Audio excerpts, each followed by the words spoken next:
The hallowed halls of the United Nations pulsed with a deceptive calm, a grand stage where the world's leaders convened to champion peace. Yet beneath its veneer of diplomacy, shadows danced. This gleaming edifice, built on ideals of cooperation and understanding, was often a silent battleground for nations, a sophisticated arena where covert operations unfolded with chilling precision. It was here, amidst the rustle of tailored suits and the hushed tones of international negotiations, that Agent Alara Cohen found herself, a seasoned Mossad operative with a resolve forged in the crucible of personal tragedy. Her eyes, the color of a stormy sea, held a depth of experience that belied her composed demeanor, a quiet intensity fueled by an unyielding animosity toward state-sponsored terrorism. For Ilara, this was more than a mission. It was a deeply personal crusade, a relentless pursuit of justice for those who could no longer speak. Her target was Dr. Arash Alavi, an Iranian diplomat whose presence within the UN seemed, on the surface, entirely innocuous. He was a man of impeccable credentials, a scholar of international law, and a seemingly devoted advocate for cultural exchange. Yet for Ilara, something in his meticulously constructed persona felt off. It was a subtle discord, a faint tremor in the symphony of his diplomatic life, that had first caught her attention. Initial intelligence reports, fragments of encrypted communications, and unusual meeting patterns painted a picture of a man who was far more than he appeared. Alavi moved with a calculated grace, his public appearances flawless, his private moments shrouded in an almost impenetrable fog. Ilara carried the heavy weight of past failures, each one a phantom limb of regret that throbbed with the memory of loved ones lost. A terrorist attack years ago had ripped a gaping hole in her world, stealing a cherished family member and leaving an indelible scar on her soul. That raw, enduring pain was both her greatest burden and her most potent weapon, sharpening her instincts, fueling her relentless pursuit of those who sought to sow chaos. She saw Alavi not just as a potential threat, but as a living embodiment of the forces that had shattered her life. The first tangible hint of Alavi's true nature arrived in a coded message, intercepted by a peripheral intelligence network. It was a string of seemingly random characters, embedded within a routine diplomatic communique that spoke of a harvest and an unveiling. The language was veiled, almost poetic, but the underlying menace was unmistakable. It suggested not just a single rogue operative, but a larger, more intricate network, a spider web of clandestine activity stretching far beyond the polished halls of the UN. Ilara's gut clenched with a chilling certainty. Alavi was a pivotal piece in a much grander, more sinister puzzle. The sanctity of the United Nations, a global beacon of hope and dialogue, was compromised. Its very foundations, built on trust and mutual respect, were being systematically undermined by a hidden enemy operating from within. Ilara was acutely aware that she was one of the few who truly saw the danger, the insidious threat lurking beneath the surface of diplomatic niceties. The world saw a diplomat. She saw a phantom, a shadow orchestrating darkness. The game had begun, and Ilara, with her past haunting her and her instincts screaming, knew she was the only one who could expose the truth before it was too late. The stage was set, the players in position, and the silent, deadly dance had just commenced. Ilara's investigation into Alavi's background began as a meticulous forensic dissection of a life presented as flawless. She plunged into his academic records, scrutinizing transcripts from prestigious European universities, cross-referencing dates, professors, and even thesis topics with an almost obsessive zeal. She discovered subtle discrepancies, a gap in his postgraduate studies that didn't quite align with his official narrative. A professor listed who had retired years before Alavi claimed to have studied under him. These were not glaring inconsistencies, but rather faint blurs in an otherwise perfectly rendered portrait. enough to raise a seasoned operative's hackles. His diplomatic career, too, revealed curious lacunae, periods of secondment to obscure cultural attachés in nations with known intelligence footprints, assignments that seemed oddly out of sync with his purported expertise in international law. Each unearthed inconsistency, no matter how minor, was a thread pulled from the meticulously woven fabric of his deception, revealing the frayed edges beneath. A sudden, sharp memory pierced through her analytical focus. A fleeting image of a sun-drenched park, laughter, and then the deafening roar, the blinding flash. Her younger sister, her vibrant smile frozen in time, was gone. The image, though momentary, was potent, a bitter ember that reignited the cold fire of her resolve. This was why she fought, why she pushed past the skepticism and the bureaucratic inertia. She would not allow another family to endure such a loss, not if she could stop it. The memory, a ghost from her past, propelled her forward, sharpening her already keen senses. Alavi's routine was a masterclass in evasion. He moved through his days with the predictable rhythm of a clockwork mechanism, yet each action, each meeting, each seemingly casual stroll was imbued with an almost imperceptible irregularity designed to throw off any potential tale. He varied his routes to the UN by mere minutes each day, chose different coffee shops, and engaged in superficial, yet time-consuming, conversations with a wide array of UN personnel. His phone calls were brief, often placed from public booths or through encrypted channels that bounced signals across continents, leaving a digital breadcrumb trail that led nowhere. It was a performance of normalcy, executed with chilling precision, a constant, subtle dance around the invisible eyes he knew might be watching. It was during this initial frustrating phase of surveillance that Agent Ben Carter joined the team.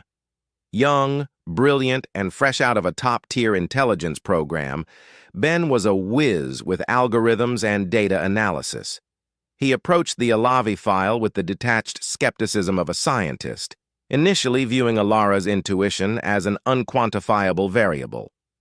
"Show me the data, Alara," he'd often say, his fingers flying across multiple keyboards, his office bathed in the cool blue glow of monitors.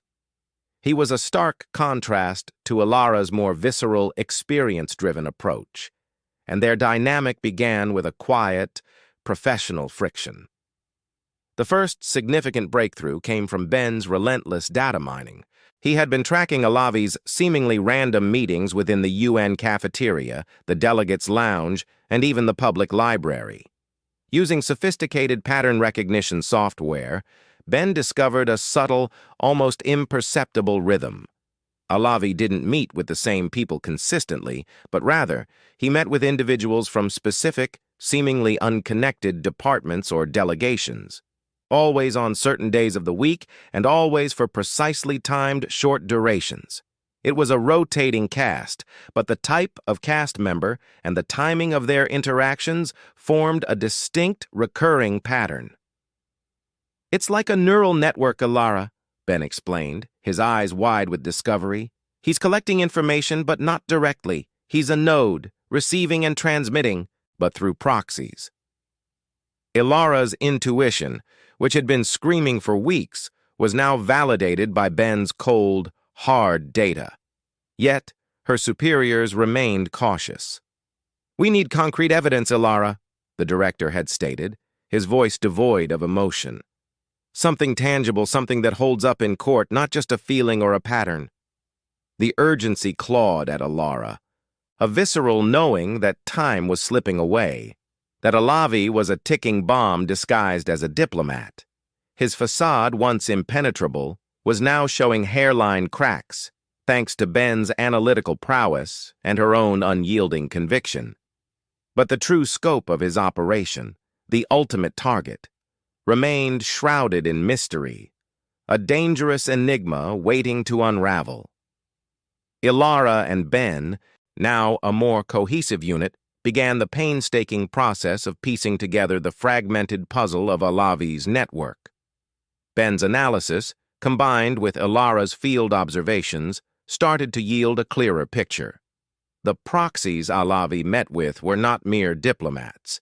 They were seemingly legitimate businessmen, cultural attachés, and even aid workers from various nations, all with seemingly innocuous portfolios. Yet, each had a subtle connection to strategic sectors, energy, finance, or critical infrastructure. They were threads in a meticulously woven web, each playing a small, seemingly insignificant role in a much larger, sinister design. As their investigation deepened, a palpable tension began to permeate Alavi's meticulously constructed world. He was a predator, but he was also acutely aware of being hunted. His subtle alterations in movement became more pronounced. A sudden, unexplained change in his daily commute, a last-minute cancellation of a planned appearance, or an unexpected diversion through a crowded marketplace. These weren't random. They were calculated maneuvers, designed to test the waters, to flush out any unseen shadows. He was adapting, a clear sign that he sensed the tightening net. One afternoon, during a particularly sensitive surveillance operation near a bustling downtown park, Ilara nearly compromised her cover. Alavi, feigning a phone call, had suddenly veered off his usual path, entering a children's playground area. Ilara, camouflaged amongst nannies and parents, found herself momentarily exposed as Alavi's gaze swept across the area. Her heart pounded, a primal drumbeat against her ribs. In a split second, she ducked behind a slide, her breath catching in her throat, the metallic taste of fear on her tongue. He hadn't seen her, or so she hoped, but the close call served as a stark reminder of the razor-thin margin for error in this dangerous game. The stakes were undeniably rising, and Alavi was proving to be a far more formidable opponent than anticipated. The breakthrough, when it came, was almost anticlimactic in its simplicity. Following a lead from one of Ben's data points, a specific bookstore Alavi frequented with unusual regularity, Ilara decided to stake it out. She spent hours pretending to browse, her eyes constantly scanning. Finally, she saw it. Alavi, seemingly engrossed in a rare edition, subtly nudged a small, leather-bound journal onto a shelf next to an old, dusty globe. He then wandered off, leaving the journal behind. It was a dead drop, executed with elegant precision, a silent message in plain sight. Ilara waited, her muscles taut with anticipation, until the store was nearly empty. With a practiced ease, she retrieved the journal. It felt heavier than it looked, carrying the weight of secrets. Back at their secure location, Ben carefully opened the journal. It wasn't filled with handwritten notes, but rather micro USB drives cleverly embedded within the pages. The contents were encrypted, layers upon layers of digital protection, but Ben, with his characteristic brilliance, began to peel them back. The data, once decrypted, sent a chill down Ilara's spine. It wasn't just intelligence gathering, it was operational planning. There were schematics, logistical details, and coded communications hinting at a major operation.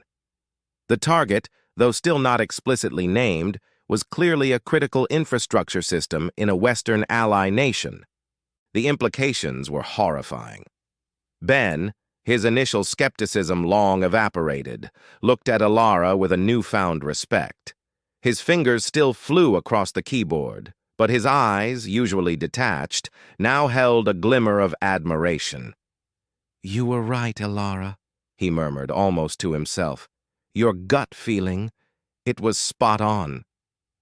The target had been identified, a crucial step, but the how and when of the impending attack remained shrouded in secrecy. Time, once a luxury, had now become their most precious and rapidly dwindling commodity. The clock was ticking, and the lives of countless innocents hung in the balance. The gravity of the decrypted data weighed heavily on Ilara. Her superiors, however, remained entrenched in their bureaucratic caution. The evidence, though compelling, lacked the undeniable smoking gun they demanded to justify a direct confrontation with a diplomat operating under United Nations immunity. "We risk a massive diplomatic incident, Cohen," her director had stated, his voice a low rumble over the secure line. "Without irrefutable proof, we cannot act. Stand down. Continue surveillance, but do not engage." The words hung in the air, a suffocating blanket of frustration. To Alara, it felt like an order to watch a train wreck unfold in slow motion, powerless to intervene. The pressure to back off gnawed at her, stirring up old wounds, memories she fought daily to suppress. A vivid flashback, sharp and unbidden, pierced through her carefully constructed defenses. She was 17, a bright, hopeful girl, walking hand in hand with her younger sister Leah through a crowded market. The air was thick with the scent of spices and fresh bread, the vibrant chatter of vendors a comforting symphony. Then the world exploded. The deafening roar, the searing heat, the screams that followed, they were etched into her soul. She remembered the acrid smell of smoke, the blood, the dust, and the agonizing silence that fell after the initial chaos. Leah, her laughter silenced forever, became a ghost that haunted Alara's every waking moment, a constant reminder of the fragility of peace and the brutal efficiency of terror. That day, a part of Alara died, replaced by an unyielding resolve to fight against the forces that had stolen her innocence, her family. This resolve was not a choice. It was a fundamental component of her being, a relentless fire that burned within. Alavi, meanwhile, had grown increasingly bold, his subtle counter-surveillance efforts becoming more overt. He seemed to have developed an uncanny sixth sense, a predator's instinct for being watched. Alara caught him observing her twice, once from a cafe window, his dark eyes lingering a moment too long, and again a fleeting glance in a crowded UN corridor. He was testing her, probing, trying to identify the source of the growing pressure. He knew someone was after him, and his focus was narrowing. He was beginning to see her as a threat, a dangerous variable in his meticulously planned operation. The moral dilemma Alara faced was agonizing. To follow orders meant potentially allowing a devastating attack to occur, an attack that echoed the very tragedy that had shaped her life. To go rogue, however, meant defying her organization, risking her career, her freedom, and potentially her life. The consequences of insubordination were severe, but the thought of another Leah, another innocent life lost to the insidious machinations of terrorism, was simply unbearable. The weight of this decision pressed down on her, a physical ache in her chest. Ben, sensing her turmoil, remained her steadfast anchor. He witnessed the emotional toll this mission was taking on her, the dark circles under her eyes, the haunted look that occasionally flickered across her face. He saw the sleepless nights, the way she clutched a worn photograph of a smiling young girl, Leah, a silent tribute to her personal sacrifice. Yet he also saw her unwavering determination, her fierce commitment to justice. "We'll find a way, Alara," he'd whispered one night, finding her staring blankly at the encrypted files, a cup of untouched coffee growing cold beside her. "You're not alone in this." His technical prowess was invaluable, but his quiet support, his moral encouragement, became the lifeline she desperately needed. He was a constant reminder that some battles were worth fighting, even when the odds seemed insurmountable. Haunted by the past, driven by the future, Alara knew she couldn't stand idly by. The memory of Leah's innocent face, forever frozen in time, spurred her forward. The image of the impending attack, the unnamed Western city, the potential chaos and loss of life, it was a mirror reflecting her own history. She could not, would not, allow it to happen again. With a heavy sigh, a silent prayer, and a steely resolve that hardened her gaze, Alara made her decision. It was a life-altering choice, one that could cost her everything, but it was the only path she could take. The line between duty and defiance had blurred, and Ilara stepped across it, ready to face the consequences, whatever they may be.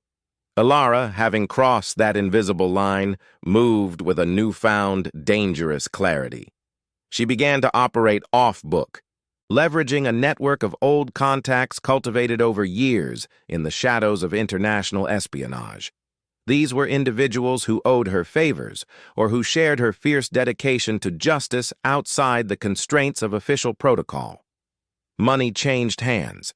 Encrypted messages flew across continents, and hushed meetings took place in dimly lit corners of forgotten cafes. She wasn't just working against Alavi anymore. She was working against the system that threatened to tie her hands, a system that prioritized diplomatic niceties over human lives. Alavi, feeling the tightening net, responded with a viciousness that confirmed Ilara's gravest suspicions about his true nature. He moved to frame her, meticulously planting false evidence designed to paint her as a rogue operative gone rogue for personal gain. A fabricated ledger, showing illicit financial transactions, mysteriously appeared in a secure Mossad server. Anonymous tips, detailing her alleged insubordination and unstable mental state, began circulating among UN security personnel. His aim was clear: discredit her, neutralize her, and ensure no one would believe her warnings. The UN security forces, initially dismissing the whispers as interagency squabbles, soon found themselves caught in a bewildering web of conflicting intelligence. The accusations against Ilara, though seemingly outlandish, were too persistent to ignore. This created an additional, unforeseen layer of danger for Ilara. She was now not only hunting Alavi, but also evading the very authorities who were supposed to be her allies. Every shadow held a potential threat, every unfamiliar face a possible pursuer. The grand, gilded halls of the United Nations, once a symbol of peace, now felt like a gilded cage closing in around her. Amidst this escalating chaos, a crucial piece of information finally emerged from the depths of her clandestine network. It was the method of Alavi's impending attack, a sophisticated cyber-terrorist plot designed to cripple vital infrastructure. The data, painstakingly extracted from a compromised server in a remote, untraceable location, detailed a multi-pronged assault. It wasn't a conventional bomb or a physical raid. It was an invisible war, waged in the digital realm, promising widespread panic and economic collapse. The target of this insidious plot was chillingly specific: the energy grid of a major Western city, a sprawling metropolis whose name Ilara knew all too well. The coordinates, the timelines, the specific vulnerabilities, it was all laid bare in the decrypted files. The sheer audacity and technological sophistication of the plan were breathtaking, a testament to Alavi's dangerous genius and the resources at his disposal. He wasn't just a diplomat. He was a weapon, poised to unleash unimaginable devastation. Ilara's race against time now became a desperate sprint. She had to expose Alavi, not just to her superiors, but to the world, before the digital clock ticked down to zero and chaos erupted. The evidence she held was damning, but without the official backing of her agency, it risked being dismissed as the ramblings of a disgraced agent. She needed a platform, an undeniable moment of truth, to shatter Alavi's diplomatic shield and reveal the monster beneath. Hunted by both the insidious enemy and her own organization, Ilara found herself in a precarious position, her life hanging by a thread. Every decision carried immense weight, every move a potential trap.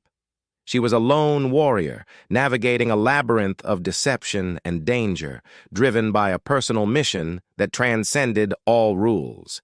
The UN, the very institution Alavi sought to exploit, would become her battleground. She was ready to gamble everything, knowing that the stakes were nothing less than the lives of millions.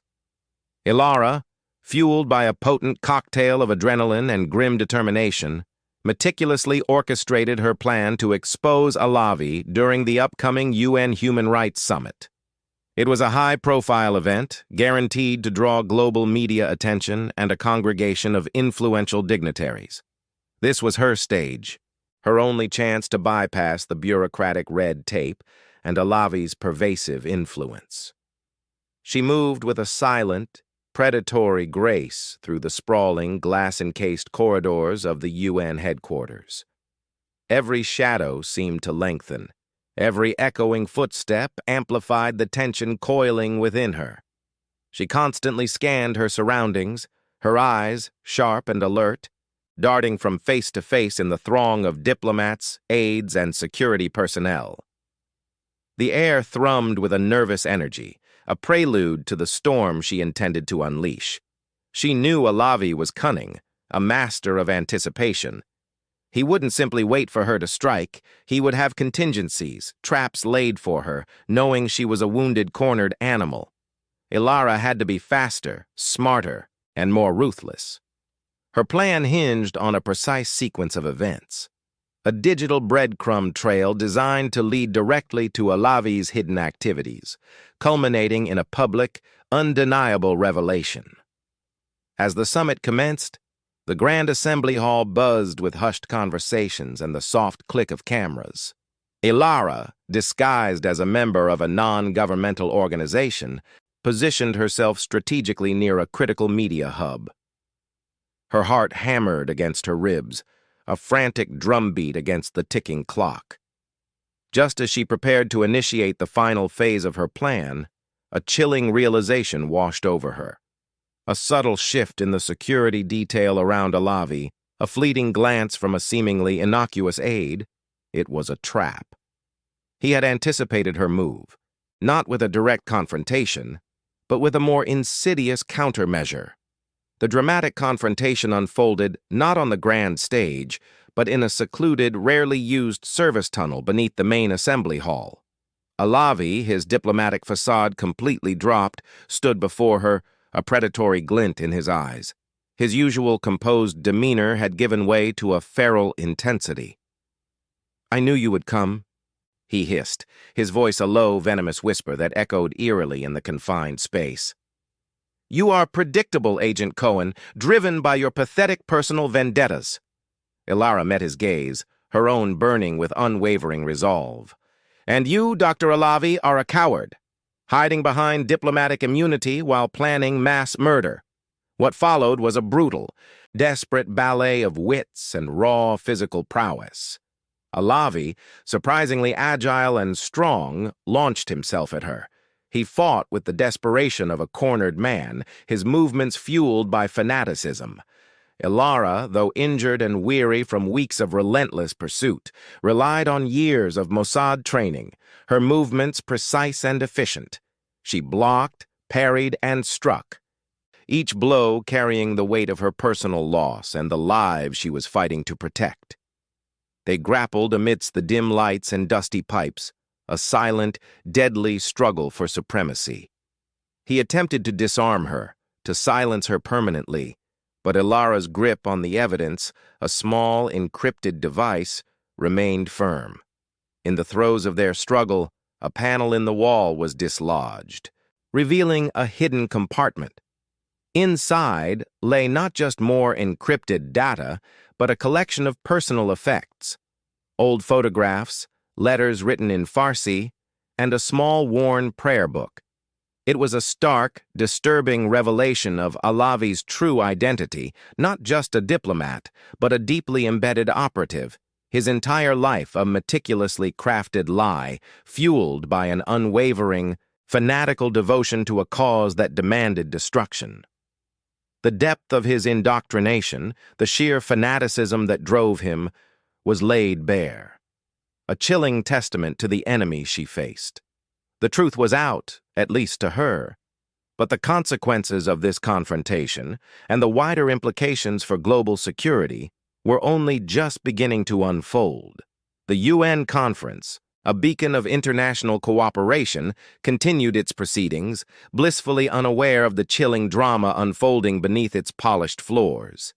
Ilara, her ribs aching and a fresh cut bleeding just above her temple pushed through the pain. The encrypted device clutched in her hand felt like a burning ember, a tangible representation of the truth she carried. Her mind, however, remained razor-sharp, focused solely on her objective, exposing Alavi and preventing the cyber attack. The battle in the service tunnel had left her battered but resolute, the stark realization of Alavi's fanaticism hardening her resolve. There was no turning back now.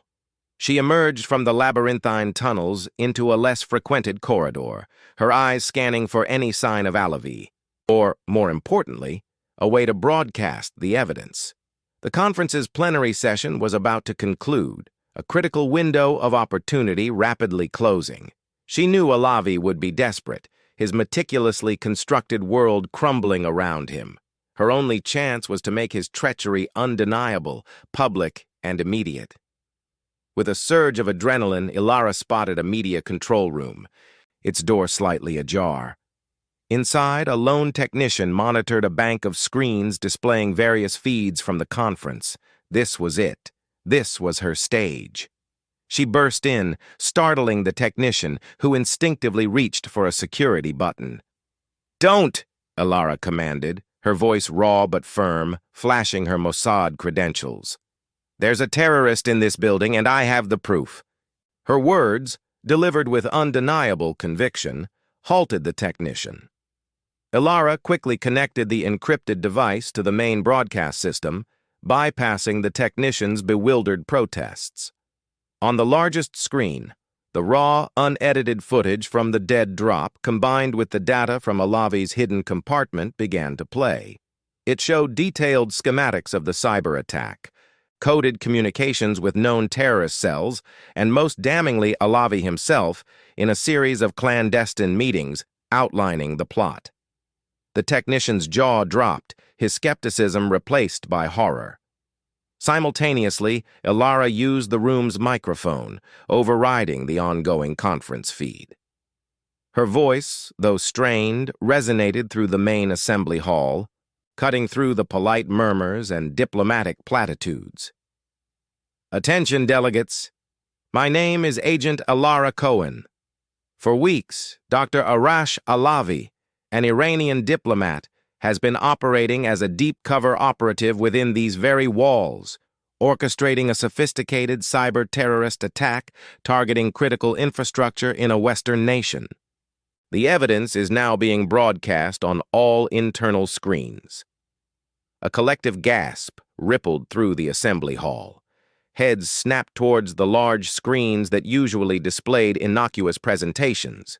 The images of Alavi's betrayal, his chilling plans, and the undeniable proof of his fanaticism flashed before the world's leaders. Chaos erupted. Delegates rose from their seats, a cacophony of shouts and exclamations filling the air. International security protocols, usually slow and deliberate, sprang into frantic action. Meanwhile, Alavi, witnessing his downfall unfold on a monitor in a nearby corridor, felt a cold dread grip him. His face, contorted with rage and desperation, confirmed the truth for the few security personnel who had been converging on his location. He knew his time was up. With a guttural cry of defiance, he pushed past the startled guards, intent on making a final stand, on fulfilling at least part of his twisted mission. The chase that ensued was frantic. Alavi, surprisingly agile for a man of his build, weaved through the panicked crowds, his eyes darting for an exit, a means to disappear. UN security forces, now fully mobilized and aware of the extreme threat, converged on him from all directions. Ilara, watching from the control room, directed them with pinpoint accuracy, her voice calm amidst the maelstrom. Alavi, cornered in a service stairwell leading to the building's exterior, pulled out a small metallic object, a dead man's switch, designed to trigger a localized EMP burst, a final act of devastating spite. His fanatical eyes gleamed with a chilling resolve. Just as Alavi's finger twitched towards the button, a blur of motion, a swift and decisive tackle from a UN security officer sent him sprawling. The metallic object skittered across the concrete floor, harmlessly clattering against the wall. Alavi, disoriented and defeated, was swiftly subdued, his wrists bound behind his back. The gleam of fanaticism in his eyes extinguished, replaced by a hollow despair. The network he had so meticulously built, the plot he had painstakingly orchestrated, had crumbled around him. The apprehension of Dr. Arash Alavi sent shockwaves across the globe. News channels, initially broadcasting the UN conference, pivoted to the unprecedented exposé, replaying Alara's urgent announcement and the damning evidence. The world grappled with the implications of an international spy, disguised as a diplomat, operating with such chilling intent within the very heart of international cooperation. The illusion of inviolable diplomatic sanctity was shattered, leaving behind a gnawing suspicion and a renewed focus on internal security. Investigations were launched, questions were asked, and the geopolitical landscape shifted, however subtly, under the weight of Alavi's betrayal. For Alara, the immediate aftermath was a whirlwind of debriefings, medical attention for her injuries, and the inevitable disciplinary proceedings. Her superiors, initially outraged by her rogue actions, found themselves in a difficult position. She had defied orders, endangered her career, and potentially risked a diplomatic crisis. Yet she had also prevented a catastrophic cyber-terrorist attack, saving countless lives and averting an international catastrophe. The evidence she had uncovered was irrefutable, leaving no room for doubt about Alavi's guilt or the severity of his plot. Ben Carter, her loyal and astute analyst, played a crucial role in her vindication. He meticulously presented the data, the timelines, and the undeniable patterns that Alara had intuitively recognized. His technical prowess and unwavering support provided the concrete, irrefutable proof that her superiors demanded, demonstrating that Alara's gut feelings were in fact born of acute observation and unparalleled experience. He highlighted how her seemingly reckless actions were, in truth, the only path to uncovering the truth before it was too late. His testimony, coupled with the global outcry of relief and gratitude, tipped the scales in her favor. Ultimately, Alara faced a formal reprimand and a temporary suspension, a symbolic gesture to uphold protocol. But beneath the official censure, there was an undeniable undercurrent of respect, even admiration from her colleagues and superiors.